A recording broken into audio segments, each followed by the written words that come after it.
Deməli, dolça bürcü insanlarından danışayım. Ama məsələn, bu insanlara sən etmə, eləmə deyə bilməzsən. Yəni, onlara denən ki, bunu eləmə də, yəni.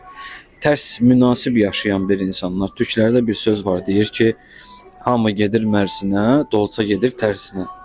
Yəni, ona görə bu insanlar sənin həyatında varsa, bilavasitə bunların qarşısına nə qadağa qoymalısan, bilavasitə bu insanlara nəyəsə nizam-intizam, nəyəsə belə elə, öyle elə, qəti bir şəkildə bu insanlar öz bildikləri, öz ağılları kimi yaşamağı seçirlər və çalışırlar ki, onların hamının başqa dünyası var. Dolçanın başqa dünyası var. Pistavelin 11 bir dünyada yaşayır, Dolça ayrı dünyada yaşayır.